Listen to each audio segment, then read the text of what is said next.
Oi, gente. Me chamo Melinda. Esse é o Clima de Quintal, um lugar pensado para que possamos falar sobre tudo que é nosso, sobre tudo que nasce nos nossos quintais.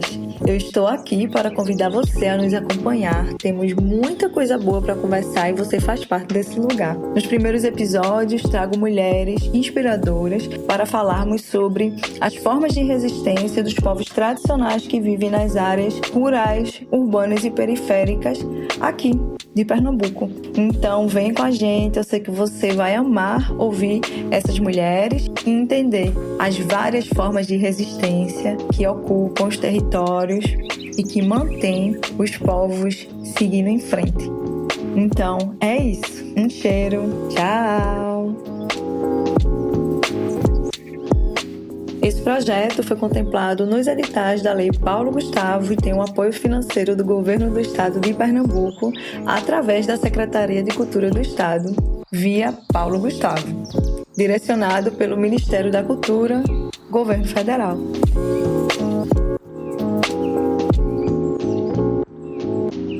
Sou uma mulher negra de pele clara, cabelos cacheados na altura do ombro, uso um brinco de penas e miçangas, uma blusa de manga branca e uma bermuda jeans. Estou aqui no bosque, dentro da Universidade Federal Rural de Pernambuco.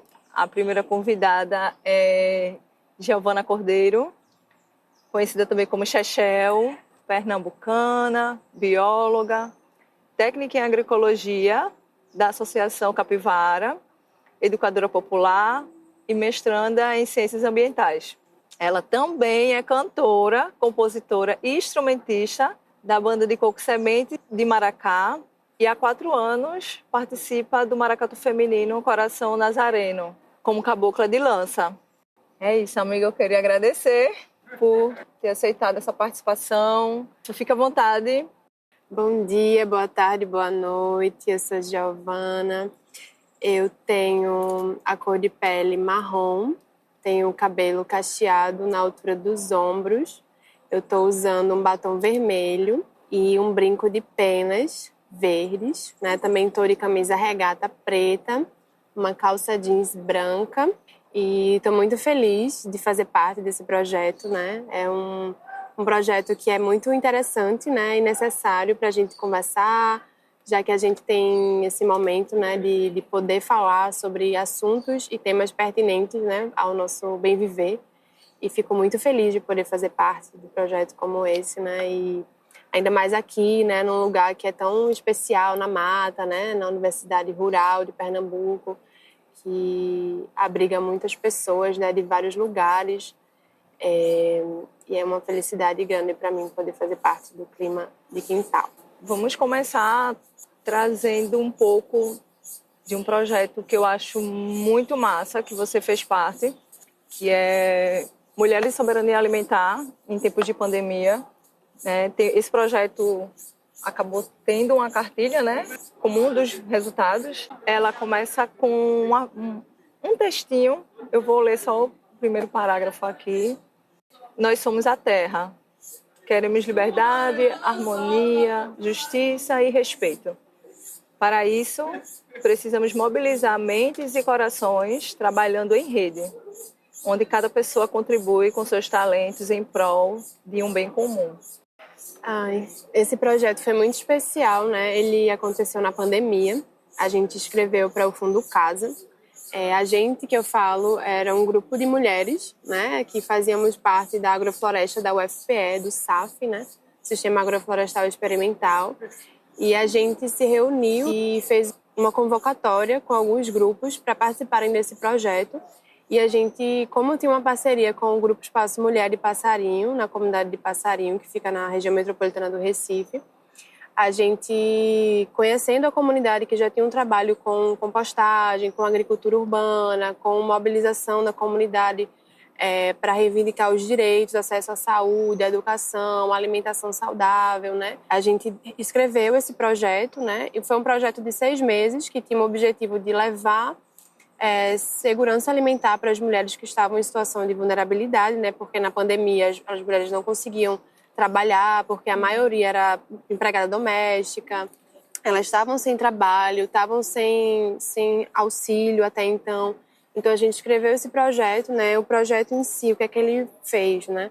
A gente comprava mudas de plantas alimentícias e plantas medicinais e distribuía para 25 mulheres da comunidade, né, que estavam envolvidas com a questão da agricultura urbana ou não, que ainda iam iniciar esse processo. Além de distribuir essas mudas, a gente distribuía cestas agroecológicas, né, semanalmente produzidas pela CSA, que é uma comunidade que sustenta a agricultura, que fica em Paudalho, na zona da Mata Norte de Pernambuco. A CSA Iviporã, né, que tem um agricultor indígena que produz Guarani Kaiowá, e ele levava essas cestas para as mulheres de Passarinho, né? O Guiri. O Guiri. Além das cestas, além das mudas, a gente instalou algumas tecnologias de captação de água, porque na comunidade só vem água uma vez na semana. Então, a gente sabia que, em contexto de pandemia, as mulheres precisavam de água, né, e comida. Então, o projeto ele forneceu também algumas ferramentas para que as mulheres pudessem cultivar nos seus quintais. Então, a gente instalou bombona de captação de água, a gente comprou baldes para fazer compostagem. Então, a gente fez formação com as mulheres na comunidade, né, para que elas, a partir da comunidade de Passarinho, do Grupo Espaço Mulher, elas multiplicassem para outras mulheres da comunidade, e a gente distribuiu essas tecnologias, né, para que a comunidade tivesse acesso à água, e também a cartilha que foi produzida, né, que é a cartilha Somos Todas Passarinhas, Agroecologia e Saúde na Cidade, que foi uma cartilha pensada para as mulheres de Passarinho, né? A maioria das mulheres, elas não sabem ler, não sabiam ler até então, né? E a gente fez baseada, né, na maior parte em ilustrações, que as mulheres pudessem ler sem saber ler, né? E também com pequenos textos, né? Para que elas também pudessem ser estimuladas à leitura, ou que lessem com suas filhas, né? Enfim, pessoas que estivessem na sua casa. E essa cartilha, ela foi pensada, né? Foi desenhada toda à mão. A gente se reunia semanalmente e definia os temas que a gente queria tratar, né? Como eu falei, né? Na comunidade tinha falta d'água, então a gente pensava, né? Quem sou eu, né? Onde estou? Então a gente queria falar dessa ancestralidade, queria trabalhar o mapa afetivo da comunidade, ou seja, identificar as riquezas, os desafios que tinham na comunidade de Passarinho. A gente queria falar da saúde integral, então como que eu posso produzir meu próprio remédio a partir dos conhecimentos que eu tive da minha avó, dos meus avós, das minhas tias, né? Uhum. Que a gente chamou também a medicina popular das passarinhas, né? Então a gente também falava da alimentação amorosa, então como que a gente pode se alimentar melhor em contexto de pandemia, cultivando o nosso próprio alimento, né? Também falava sobre a questão da água, né? Que a água é vida, porque antes da comunidade de Passarinho tinha um rio que era limpo, que elas tinham uma mata preservada. Então, com o tempo, com a ocupação desordenada, foi tendo uma modificação na comunidade. Então, a gente precisou conversar sobre isso também, mas principalmente sempre colocando as mulheres como protagonistas, né? Assim, a gente sempre falava, qual é o problema? O que é que você pode fazer para ajudar? Com quem você pode contar, né? E elas sempre falavam que as pessoas que elas podiam contar era o Grupo Espaço Mulher, que é um grupo que está desde 1999 na comunidade de Passarinho, mobilizando as mulheres, trazendo autoestima, falando sobre feminismo, agroecologia, né? Questão do racismo ambiental. Então, a gente também aborda isso na cartilha. A gente também fala sobre os resíduos sólidos, né? A gente diz que não existe lixo, a natureza não cria lixo. A lixo foi uma criação da humanidade, né? Que a natureza, tudo que ela produz, ela pode ser reciclado naturalmente, né? Então, a gente conversa sobre compostagem, o que é que pode, o que é que não pode, como que essa atividade pode gerar renda. Também fala sobre os plantios e cuidados, ou seja, como eu vou aprender a plantar do que eu estou consumindo. Então, a partir das cestas, as mulheres começavam a plantar quiabo, começaram a plantar mamão, coentro, cebolinha. Então, tudo que elas comiam, elas guardavam as sementes ou guardavam as mudinhas e replantavam. E a gente fazia esse processo, né? E também colheitas e sonhos, né? Que seria a gente se planejar. Então, eu tenho um dom, eu tenho uma habilidade de fazer crochê, eu tenho uma habilidade de fazer mudas, né? E aí a gente começava a trabalhar isso na comunidade, né? Com as mulheres que estavam isoladas. Então, elas não tinham uma perspectiva de... A gente não sabia quando é que a gente ia sair daquele confinamento. Então, muitas mulheres estavam adoecidas. Inclusive, uma mulher que foi muito importante nesse projeto, foi a dona Fátima, estava com depressão, né, e começou a trabalhar no nosso projeto. Depois ela montou uma mini empresa de produção de mudas, que depois desse projeto ela começou a vender mudas para outros projetos, né? Então a gente viu que bastava só a gente plantar uma sementinha para que as mulheres voassem, assim, né? E aí, nesse contexto, a gente comprava os alimentos da CSA, né? A gente levava a terra, levava adubo, as ferramentas, um pouco dessa assessoria técnica, né? Porque eu também sou técnica, então a gente pensava o projeto. Em 6 meses, a gente fez muita coisa, né? E depois, essa cartilha, a gente começou a divulgar alguns desenhos na internet, né? Pela Rede pela Transição, né? Que foi um coletivo que foi criado também na pandemia para apoiar essa dispersão da agroecologia nas cidades, né? A cartilha, depois, ela foi traduzida para o árabe, numa parceria com uma ONG inglesa, né? A Rain Reforest. E não só, para a gente não era o principal não era que ela chegasse em milhões de pessoas, foi uma consequência, a gente ficou muito feliz, né? A gente disponibilizou online também, tudo que a gente conversava, tudo a gente decidia em coletivo, né? Essa cartilha foi feita para esse projeto, mas a gente perguntou para as mulheres se a gente podia divulgar, porque também tem pessoas da comunidade aqui, tem foto de pessoas da comunidade, a gente fez as ilustrações com pessoas da comunidade, né, como referência.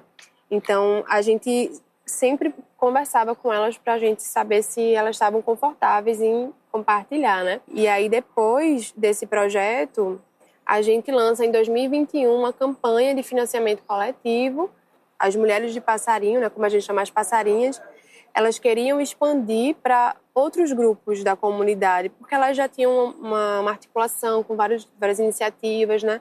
E aí a gente abriu esse projeto, ampliou o projeto, né, para mais 9 grupos da região metropolitana do Recife, né? Então a gente trabalhou com o Quilombo Semear, que fica em Maranguape 2, a gente trabalhou com o Espaço Sempre Viva, que fica em Dois Unidos, a gente trabalhou com a Horta Palha de Arroz, que fica entre Arruda e Campo Grande, né? A gente trabalhou com o Círculo Feminino, que fica no Morro da Conceição. A gente trabalhou também com o Núcleo Comunitário Gente da Gente, que é em Passarinho. O Grupo Poeses, que fica no Alto José do Pinho. E também com a Associação de Moradores de Caixa d'Água. A gente abriu o financiamento coletivo, né? A gente lançou e as pessoas começaram a doar. Então a gente se mobilizou várias pessoas, até internacionalmente. E a gente conseguiu arrecadar um valor para a gente distribuir os kits agroecológicos, que basicamente falava sobre soberania alimentar também, né? Então os kits de plantas medicinais, plantas alimentícias, a cartilha como uma ferramenta pedagógica, né, de produção e de outros temas.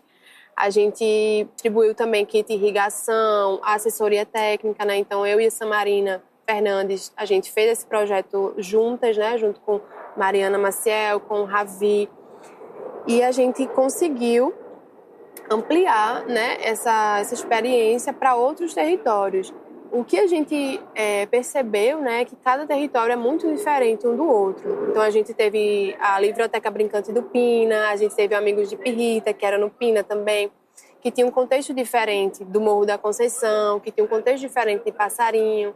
Então a gente teve que aprender a adaptar, né, o nosso projeto, porque a ideia inicial era que a gente distribuísse os kits, mas algumas comunidades não queriam o kit. As comunidades já tinham, de repente, já tinham as ferramentas, já tinham as mudas, como o Quilombo Semear, que já tinha acabado de receber um kit de irrigação. Então, eles queriam fazer um espaço para fazer as aulas de capoeira Angola e da aula de educação ambiental e aula de inglês. Então, a gente adaptou o recurso para que eles utilizassem para a construção do barracão.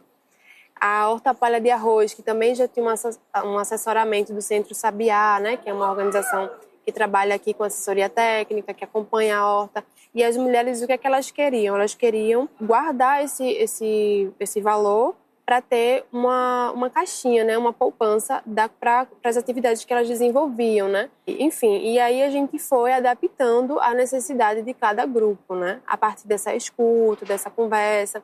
E também partindo do princípio de que a gente não era as únicas pessoas que que sabiam sobre agricultura, sobre agroecologia, e quem mais sabe das necessidades do território do que as pessoas que vivem no território, né? Quando vocês chegam no território, que vocês conseguem identificar as necessidades a partir do olhar de vocês, é extremamente importante.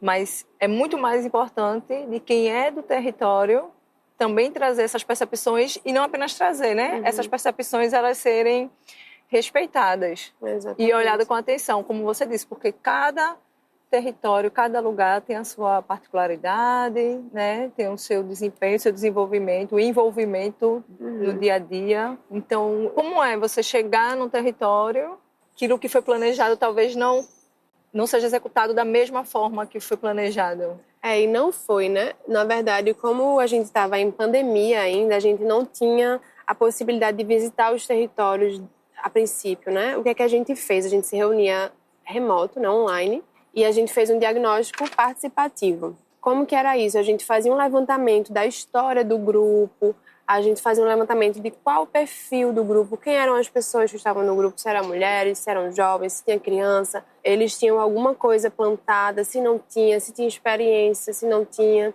o que é que eles queriam e elas queriam plantar, qual que era a necessidade do grupo, né? Então, antes da gente já pensar no que a gente ia fazer, a gente fez esse diagnóstico para entender, né? Porque assim, alguns grupos a gente já conhecia, mas outros não. Outros a gente estava começando a dialogar. E aí a gente fez esse diagnóstico, né? E a gente criou essa ideia do planejamento, a gente identificava, no seu território tem área de sol, tem água, para que lado está o sol, para que lado tem captação de água, não tem irrigação, não tem água toda semana. Então a gente fez um levantamento na pandemia, então eu acho que vale frisar isso, porque tudo que a gente estava fazendo, a gente estava muito limitado, Sim. Sabe? A gente estava fazendo o máximo que a gente podia, mas no contexto de confinamento. Então a gente fez a maioria das coisas online, assim, de diagnóstico, de pensar, de planejar o que a gente ia fazer. E como eu falei, cada grupo tinha a sua necessidade. O objetivo do projeto é distribuir e implementar os kits agroecológicos. Beleza, mas a comunidade precisa de outra coisa. Como teve a comunidade do Pina, que precisavam de cestas alimentares. Então a gente precisava cuidar dessas pessoas antes de implementar uma horta, porque a gente sabe que não é uma atividade simples, precisa de um engajamento. Sim. E, por exemplo, uma coisa que as lideranças da comunidade falaram muito desse projeto é que elas estavam sobrecarregadas. Porque o que aconteceu, né? Na pandemia, muitas pessoas buscavam as lideranças para conseguir algum auxílio, para conseguir algum remédio, para conseguir informação. Então, essas lideranças também estavam sobrecarregadas. A gente criou uma metodologia, né? Eu e Samarina, que a gente chamou de grupos gestores.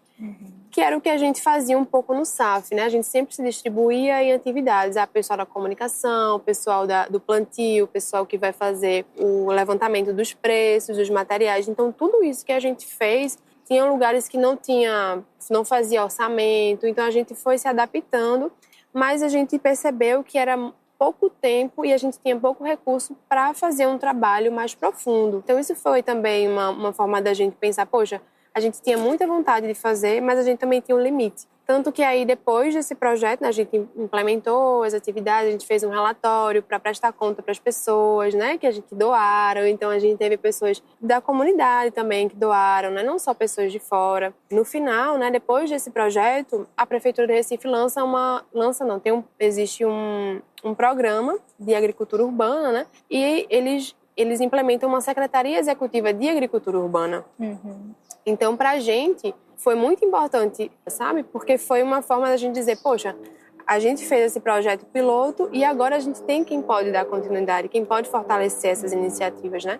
Que aí já é um outro processo, né? Que vem a prefeitura, que vem o grupo, que a gente vai fazer essa articulação, porque, volto a afirmar, a gente ainda estava num processo de pandemia. Então era tudo muito novo pra gente. E muito assustador. Muito assustador. A gente não sabia se a gente podia perder as lideranças, porque tinha grupo que era só de idosas. Então elas também falavam, olha, a gente não quer receber mutirão, a gente quer fazer um dia de formação, a gente quer receber os kits, a gente quer trabalhar nos nossos canteiros, nos nossos quintais. Então a gente falou, tudo bem, a gente precisa entender, né? Sim. E vale salientar também que foi um projeto encabeçado por mulheres que estavam à frente, que estavam fazendo a organização, porque a gente sabia que o plantio, ele traz a cura, né? Sim. Tanto de ervas medicinais quanto de plantas alimentícias. Então, é o que a gente falava, né? De replantar as farmácias vivas para ter a cura ao nosso alcance. Como que a gente vai utilizar essas plantas, esse conhecimento que muitas vezes está só adormecido na gente, né? Porque é muito intuitivo também a gente se conectar com as plantas, a gente se tocar na terra, sentir o cheiro da terra, sentir o cheiro das ervas, né? Que acalmam. Tomar aquele chazinho que nossa avó geralmente fazia, né? Pra gente tomar, aquele lambedor, instigar as mulheres a trazer novamente esse hábito de cultivar, né? De utilizar as plantas primeiro, antes de procurar um medicamento, né? Então, fazer esse remédio natural e depois, quando não tiver, né, funcionando, ir atrás de um medicamento, né? Então, buscar uma alternativa mais ancestral, né? Para esse trabalho. Eu acho que a gente tem um privilégio de estar aqui, né, numa cidade como Recife, que é uma cidade tão rica, né, tão diversa, né, de cidade de morro, de litoral, né, de mangue, e a gente tem alguns quilombos. Eu citei já o quilombo Semear, que fica em Maranguape 2, né, que já é a região metropolitana do Recife, mas é em Paulista, e a gente tem também a ocupação agroecológica, o quilombo do Capibaribe, né, que fica aqui na Várzea. Então, assim, é uma ocupação que está ali, as pessoas estão vivendo ali, então elas entendem, por estar vivendo, a necessidade de plantar, a necessidade de ter pessoas também para fortalecer o cultivo, que é o que a gente entende, né, no Puxiron, que é esse mutirão, né, uma sabedoria indígena que a gente cultiva de uma pessoa apoiar a outra, né, da comunidade. Existem esses espaços hoje, né, que são espaços muito ricos e que são espaços que a gente aprende mais do que ensina. Porque eles estão ali mostrando o poder da comunidade, né? O poder da união, o quanto que a gente se organizando, a gente consegue a soberania alimentar, a segurança alimentar. A gente não faz as monoculturas da mente, a gente faz os policultivos, né? Tanto em questão da mentalidade, né? A gente se abrir às diversidades, porque a natureza é diversa, né? A terra não precisa de monocultura, a terra precisa de biodiversidade, né? De diversidade de ideias, diversidade de saberes, de culturas, né, de alimentos, enfim, a gente tem que cultivar essa diversidade. Não as monoculturas que já são experiências que adoecem a terra, que a gente está vendo, a gente passa por um contexto agora, né, de crise climática, né, onde a gente está vendo extremos acontecendo e a gente já sabe a solução para isso. Sabe a causa e sabe a solução. E sabe a solução, né? Então, o que é que a gente precisa fazer, né? Tanto a gente se organizando como sociedade, quanto os órgãos, né? O Estado, os governos, né? Enfim, o Brasil, ele é muito rico. Ele tem uma diversidade muito grande de ecossistemas, né? De biomas que a gente fala. Então, a gente tem um potencial de ser muito soberano, né? Até essa palavra soberania alimentar ela é uma palavra que surgiu depois da Segunda Guerra Mundial. Não é uma palavra que a gente sempre teve. Ela surgiu porque os países que estavam ali em guerra, eles perceberam que eles não precisavam só de armamento, né? De poder bélico, eles precisavam de comida. Porque se eles não têm a comida, as pessoas morrem. E não vai ter soldado ali no meio da guerra sem comida. Então, surge esse conceito de soberania alimentar para dizer que uma nação ela só é soberana se ela tiver alimentos. E aqui, o Brasil, a gente tinha uma época, também no governo Lula, a gente teve uma política de combate à fome. Mas depois que essa política, de alguns anos, que não se dá continuidade a esse trabalho, as pessoas voltam ao mapa da fome. Mas existe terra, existe água, que muitos países não podem produzir alimentos, nem tem água. E a gente tem. Mas o que a gente está fazendo com as florestas? A gente, que eu digo, não a gente, né? Porque a gente está reflorestando, mas as pessoas que deveriam cuidar estão acabando com as florestas, né? De incêndio, de desmatamento, de criação de gado, né? Porque a gente pode fazer tudo isso. A gente pode criar gado, a gente pode plantar árvores, a gente pode plantar hortaliças, a gente pode fazer tudo isso sem prejudicar o ambiente. A gente consegue fazer isso. Os povos tradicionais, eles sempre fizeram. Né? A agrofloresta que hoje a gente fala tanto é uma técnica indígena. E quando eu digo indígena, não é só indígena do Brasil, é indígena da África também, são os povos originários de outros territórios que também têm esse conhecimento de pesca, de produção de alimentos, que as pessoas, hoje em dia, colocam outro nome e a gente não sabe o que é, como a agroecologia. A agroecologia é uma ciência que vem da academia, mas é uma ciência que tem o seu enraizamento nas práticas e filosofias, cosmovisões tradicionais. Que, inclusive, antes da academia já existia. Exatamente. Exatamente. Questões polêmicas. Essa fica para próxima. Mais assuntos. Mas é isso. As pessoas vêm, colocam o nome, trazem os títulos e é como se fosse uma novidade, né? Uhum. Mas é uma novidade, mas não tão nova. Uma novidade ancestral, né? Ancestral. É uma prática que já está aí há...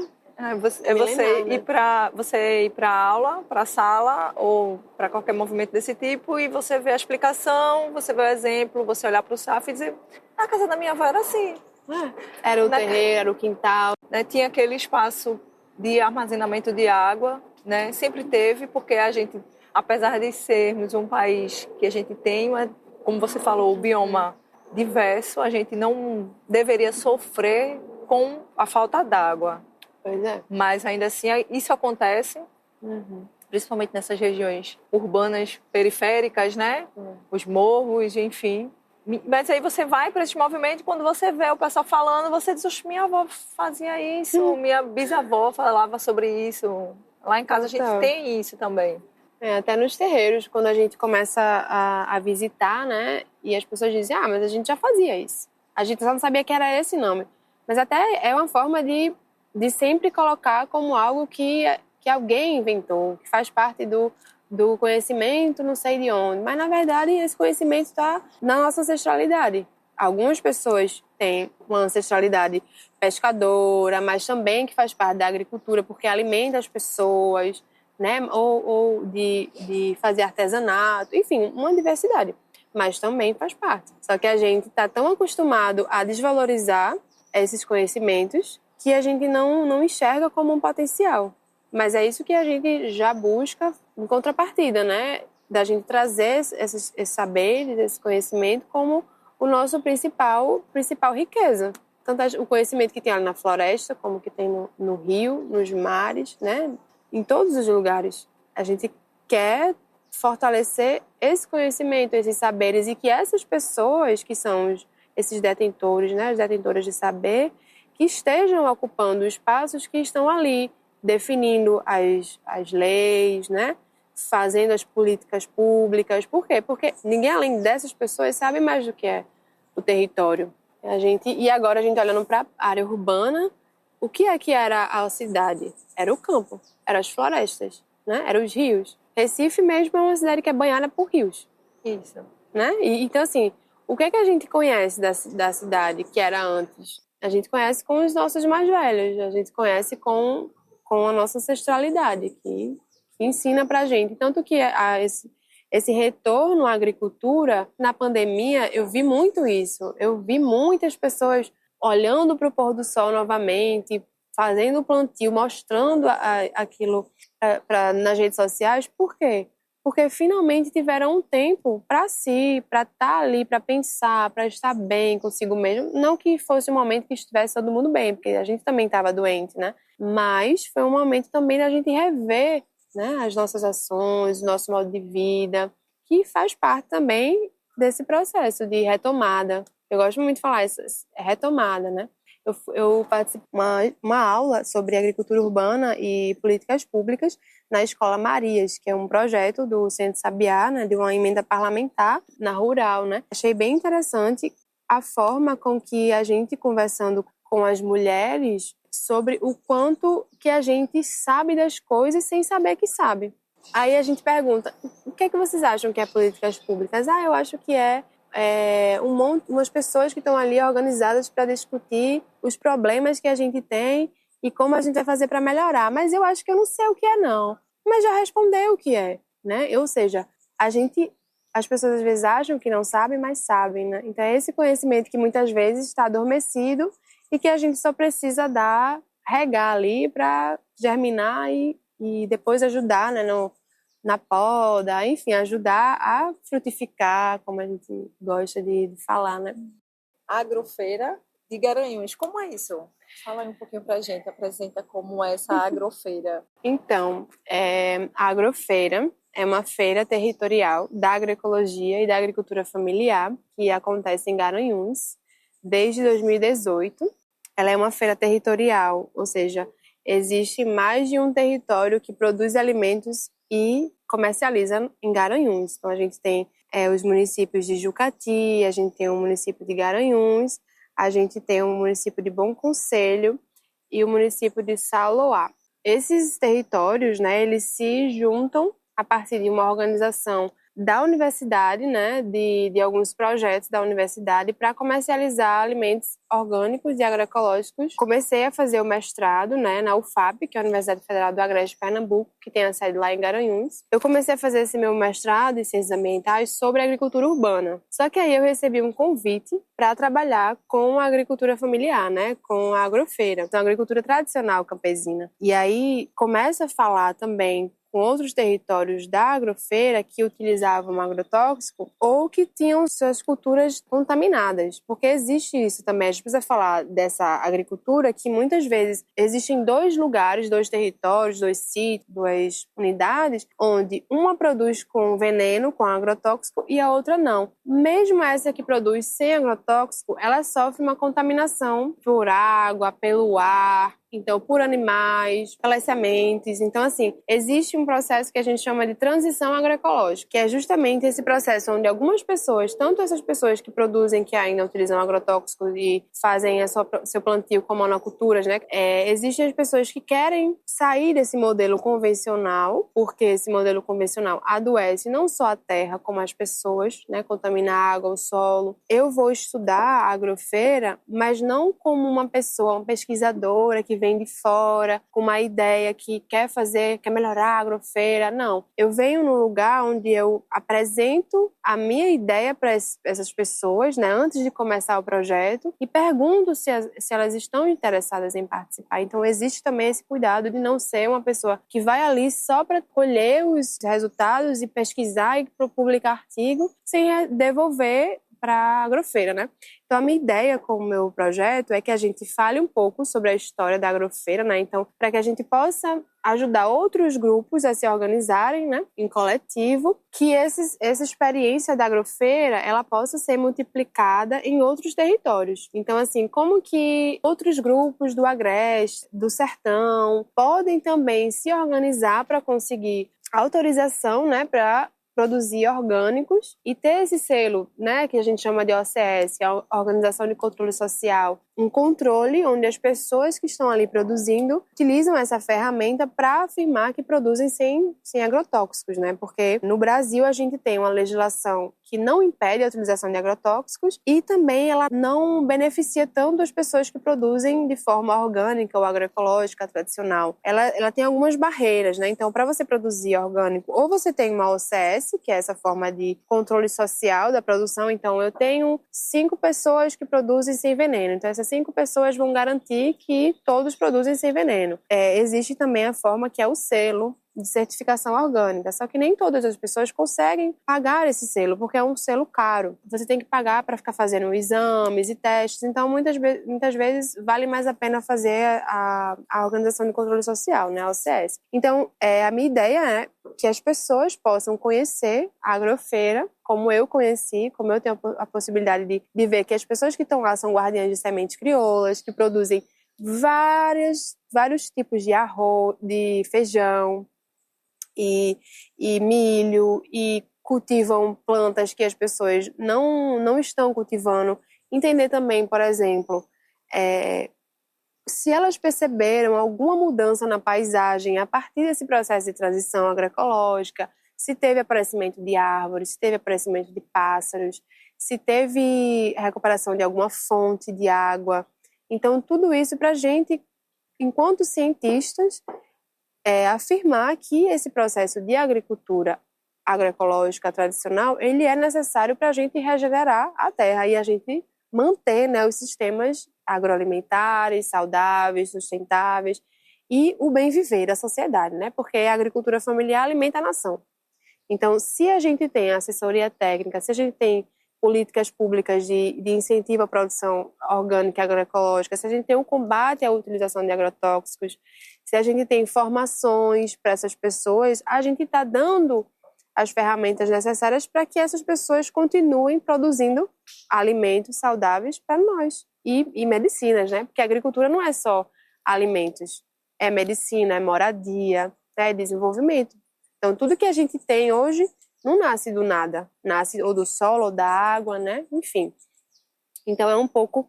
A minha pesquisa ela vai falar um pouco disso, né? Então, a gente entender na zona rural os desafios que a zona rural tem para produzir alimentos e também as suas estratégias para manter sistemas saudáveis de produção de alimentos, né?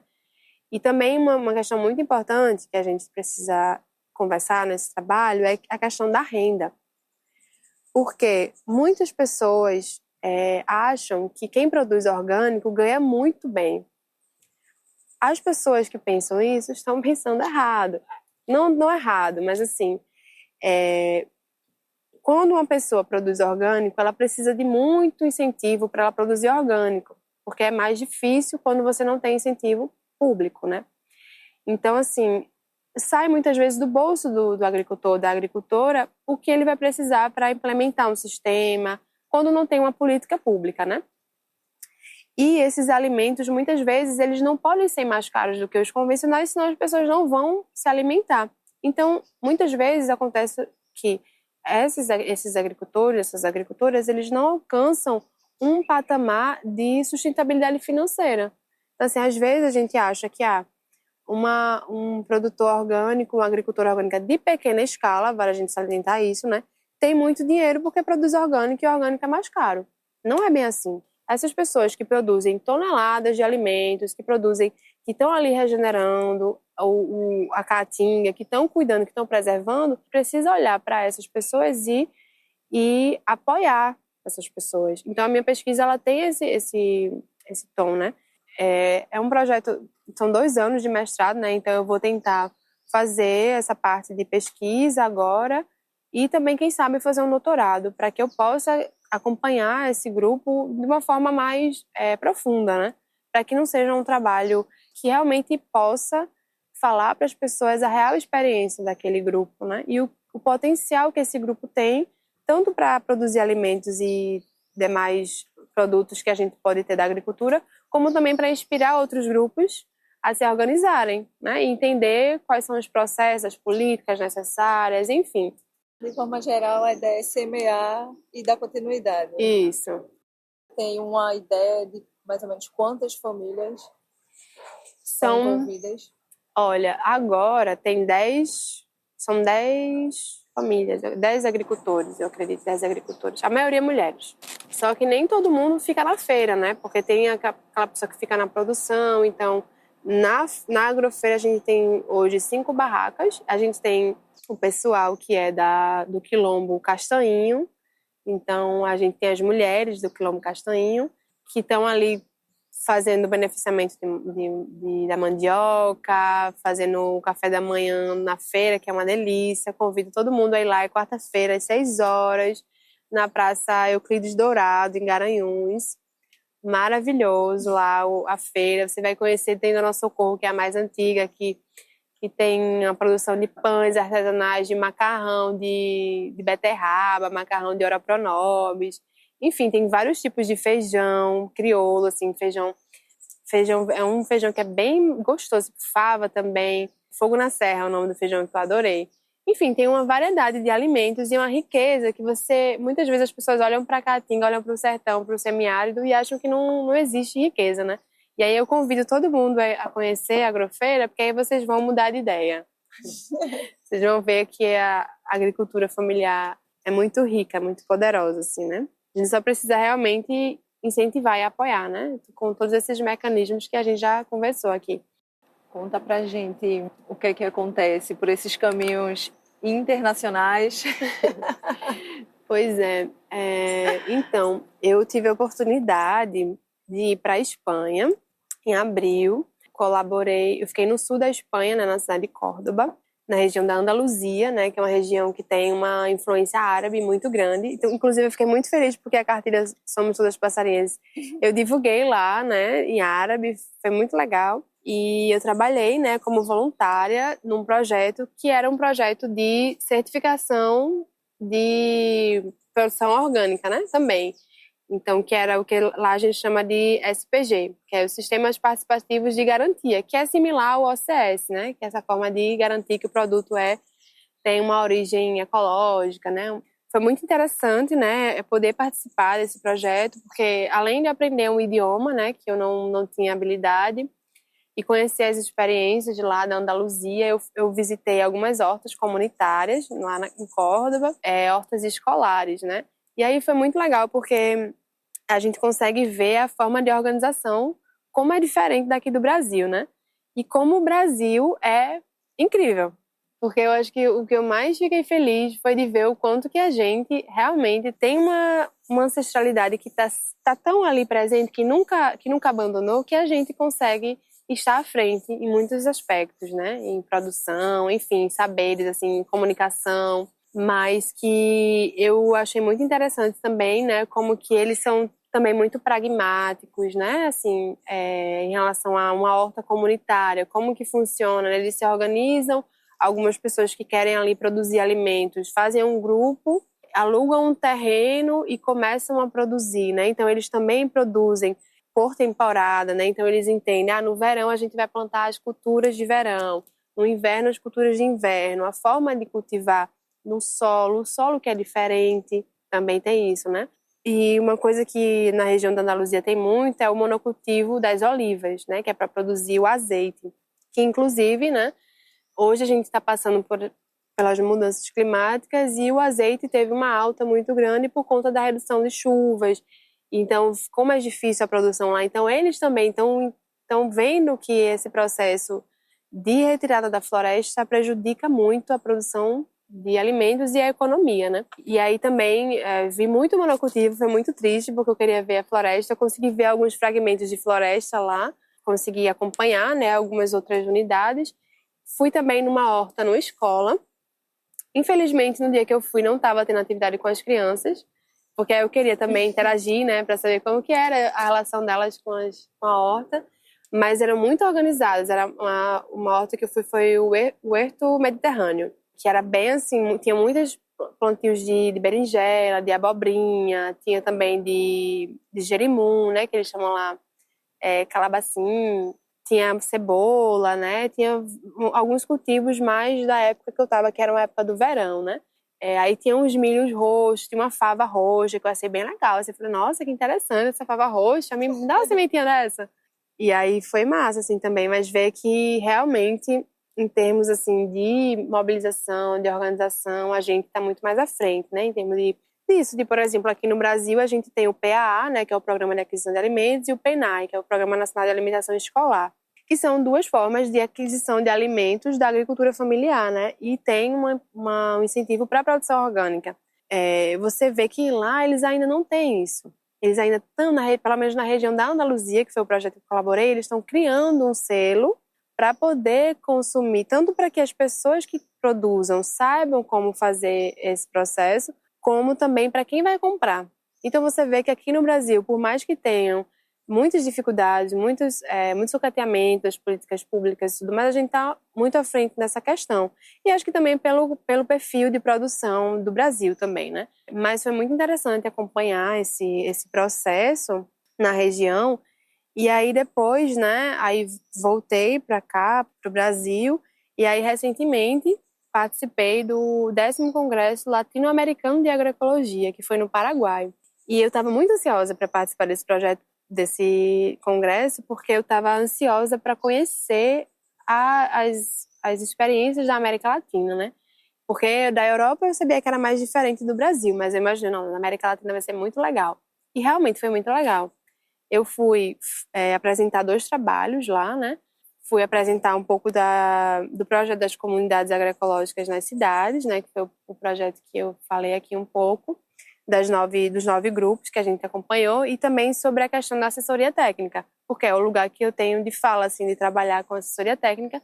e observar o quanto a gente quanto está precária a questão da assessoria técnica no Brasil e principalmente na região do Nordeste, que é de onde a gente fala, né? Foi muito interessante porque, assim, lá no Paraguai, né, a gente eu vi a unidade que a gente ficou, né, o campus, foi as ciências agrárias. Então foi muito legal ver, né, assim, tinha um pé de uma palmeira, aí embaixo tinha vários cultivos, assim, do pé da palmeira, couve, cebolinha, flores, que é algo que eu sempre gosto de fazer nos plantios, é colocar flores, né, que atrai as abelhas, as borboletas, e dá o belo também, para aquela sensação de felicidade, tranquilidade, né, e ervas também.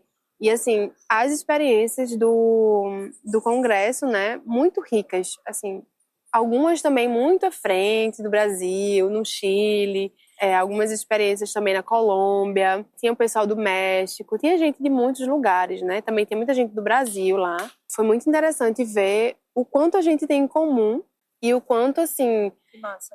O quanto eu observei, eu acho que o principal é a organização, principalmente a organização social e a organização, assim, dos municípios, né, as organizações dos governos estaduais, e como a gente precisa dialogar mais, sabe? Dialogar mais e se inspirar nessas experiências também, tanto do Brasil quanto de fora. Então foi muito interessante, a gente teve muitas falas, a gente teve oficinas também, né, de mapas alimentares, de produção de comunicação. Então tem uma diversidade. Acho que o que eu mais fiquei feliz do Paraguai foi, como eu cheguei de avião, eu consegui ver a cobertura vegetal, né, e o Rio Paraguai. O país, assim, é muito biodiverso e tem muita floresta. Eu fiquei encantada, assim, a universidade toda cheia de floresta, todo lugar que você era com floresta. Eles tinham uma prática que eu achei muito bonita, que inclusive vou já divulgar aqui para todo mundo fazer, que era que na universidade, para cada professor que estava na universidade, tinha uma muda de uma árvore. Então tinham muitos ipês lá. Nossa, muito bom. Muito legal, né? Então, muito. Assim, você plantar vários ipês. Então você andava pela cidade, ipê rosa, ipê amarelo. Enfim, muito bonito isso, sabe? A cultura, a comida deles também é muito boa, assim, muita coisa de milho, né? De mandioca. Você vê que é muito parecido com aqui no Brasil, mas o quanto também as pessoas são apaixonadas pelo Brasil. O Brasil é muito, muito querido, assim, lá fora. Foi uma coisa que eu fiquei muito feliz. E também da importância da gente estar mostrando as nossas experiências nesses espaços, de alcançar esses espaços, né? Então a gente tinha as mulheres, a professora Letícia Jalil, que é aqui da Rural, ocupando um espaço de fala lá no Congresso. A Luísa Caroline, que é do Núcleo Jurema, que também estava lá ministrando oficina para o pessoal da organização. Então, a gente vê o quanto que a gente tem de experiência que a gente pode trocar. O próximo encontro do Congresso vai ser lá no Chile. Então, assim, quem puder, vai ser em 2026, quem puder participar, né? Tem uma parte para agroecologia nas infâncias, as áreas temáticas, os eixos temáticos, né? Tem a questão da arte, da cultura. Então, pode ser exposição fotográfica, pode ser produção audiovisual, música, poesia. Então, tem uma diversidade e isso é muito importante que a gente veja isso na agroecologia, né? Uma diversidade que é o que traz a riqueza, né? Exatamente. Artista, arteira, multiarteira.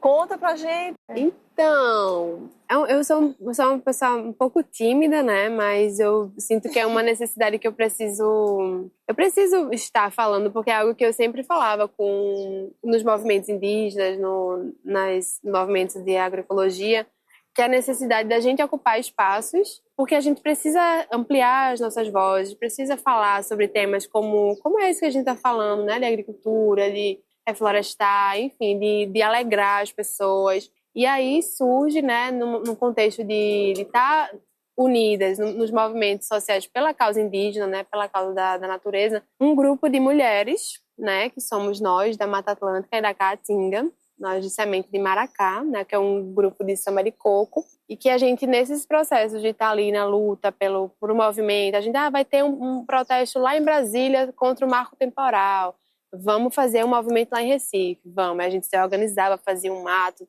convocava todo mundo. E a gente conversava sobre essa vontade de cantar, porque eu e Belle, né, que é a Isabelle, a gente sempre cantou. Sempre que se encontrava, ia nos movimentos, ia no território, cantava, então era uma felicidade. Se reuniu, a gente com as músicas autorais, né, cada uma com a sua música, sua capacidade, sua habilidade de tocar instrumentos, de fazer poesia e tal, e criou o Semente de Maracá, que veio como o nome, né, veio como um sonho, né, em forma de sonho, o nome Semente de Maracá, para Monique. Acha? E aí a gente começa a cantar, a brincar. Recebeu, né, esse convite, o primeiro convite para a gente brincar um pouco lá na CSA, onde eu falei que a gente trabalhou no projeto das comunidades. E aí a gente começa a cantar e tem as músicas que falam sempre sobre a natureza, sobre plantar sementes, sobre cultivar, né, proteger as águas, saudar os ancestrais, honrar a ancestralidade, que eu acho que é o principal da gente, honrar as mestras, os mestres, né? Então a gente está sempre nesse lugar de honrar quem veio antes e quem está, né, nessa pisada do coco. É muito bom, assim, fazer parte de um movimento como esse, que a gente está, né, cada um no seu espaço, mas também na militância, trazendo temas, né? As músicas que eu escrevo geralmente falam sobre a mata, falam sobre a semente, né, sobre a agricultura, tá cultivando aí, já estou bem feliz de fazer parte da banda e quem sabe ver aí uns projetos massa pra gente. Vai vir sim, axé. Até porque a celebração também é luta, né? Uhum. Uma coisa não anula a outra. É verdade. E que seja celebração dançando, cantando, tocando, escrevendo, desenhando. É verdade. Né? Conversando também. Não deixa de ser. Celebração nem luta. Nas aldeias, nos quilombos, na cidade também, né, na praia. Onde a gente puder também cantar, honrar a nossa ancestralidade e espalhar essas sementes que a gente acredita, né? Do amor, da proteção da natureza, da causa indígena, né? Que a gente fala que a causa indígena é de todos nós. Não é só de quem é indígena. A causa dos quilombolas não é só dos quilombolas. A causa LGBT não é só dos LGBTs, né? Das pessoas negras não é só das pessoas negras. Então, assim, é um pouco isso que a gente quer falar, né? Que a gente precisa se unir as forças. E é isso. É um projeto que está muito, muito no nosso coração, né? O nosso sonho. Tá, já que a gente tá falando de música, né? Cantar um trechinho. Claro. De uma música sua, tocar, não sei, falar. Fique à vontade. Eu vou cantar essa música que chama Ok, Mata Bonita, já que a gente tá na mata, né? Já que a gente sou uma cabocla da mata e gosto de estar na mata. Essa música, ela nasceu num lugar que chama na Rua das Crianças, lá em Garça Torta, no bairro de Garça Torta, em Maceió, Alagoas, né? Vendo a mata, assim, a Mata Atlântica, tão bonita, e me veio, oi, que mata bonita, oi, que bonita mata. Nela habita muita vida habita a mata, né? Aí eu vou cantar ela, não em forma de coco, né? Mas com maracá, foi como eu senti ela a primeira vez, e depois vocês vão escutar no nosso álbum. Axé!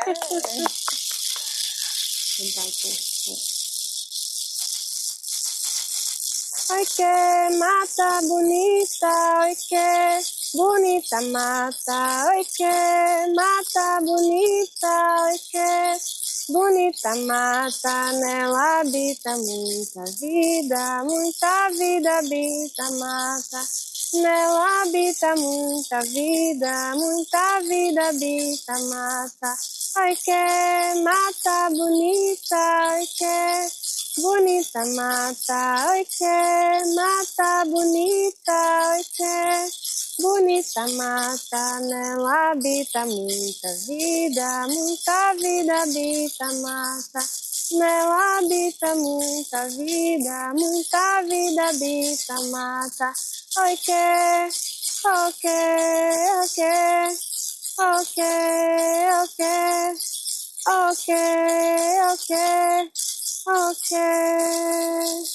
viva as matas, ok, garoa, ok, as caboclas em canto de luz, salve as matas, salve os encantos, salve os povos indígenas, povos tradicionais, viva Deus, viva a Jurema Sagrada. Isso foi muito lindo. Quinta-feira, dia de Oxóssi. A flecha foi mirada e atirada. Ai, Tupã. Tamanho.